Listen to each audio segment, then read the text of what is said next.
कोल्हापूर जिल्ह्यातील किल्ले विशाळगड येथील घडलेल्या हिंसाचार घटनेला शासनच जबाबदार असल्याचे मनशांतीसाठी स्त्री संघर्ष समितीच्या महिलांनी आरोप केला आहे। विशाळगडावरील अतिक्रमण काढण्यावरून 13 जुलै रोजी यावरून हा संघर्ष पेटलाय आणि अनेकांची घरे उद्ध्वस्त होऊन मोठा हिंसाचार झाला होता।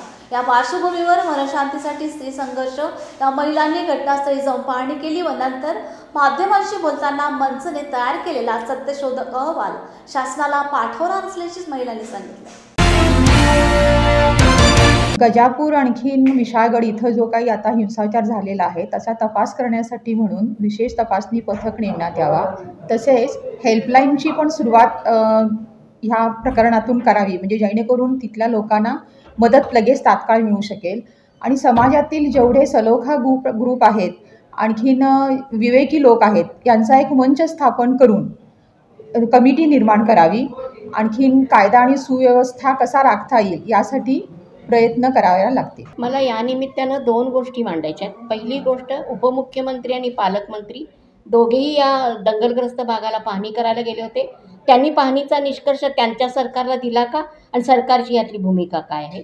दुसरा महत्त्वाचा प्रश्न, आत्ताचे राज्यसभेचे खासदार जे आहेत त्यांनी देवेंद्र फडणवीस उपमुख्यमंत्री गृहमंत्री यांना एक निवेदन दिलं आणि आत्ता जे शिवभक्त तरुण आहेत त्यांना या कुठल्याही कारवाईला सामोरं जायला लागू नये अशी विनंती केली आणि या अतिशय सामंजस्य असणाऱ्या देवेंद्र फडणवीसांनी त्यांना हो म्हणून सांगितलेलं आहे। याचा मला या ठिकाणी निषेध करायचा। कोल्हापुरातील शांतीसाठी स्त्री संघर्ष या मंचाच्या वतीने आम्ही अलीकडेच विशाळगड आणि गजापूरमध्ये जी हिंसा झाली त्याचा एक अभ्यास केला।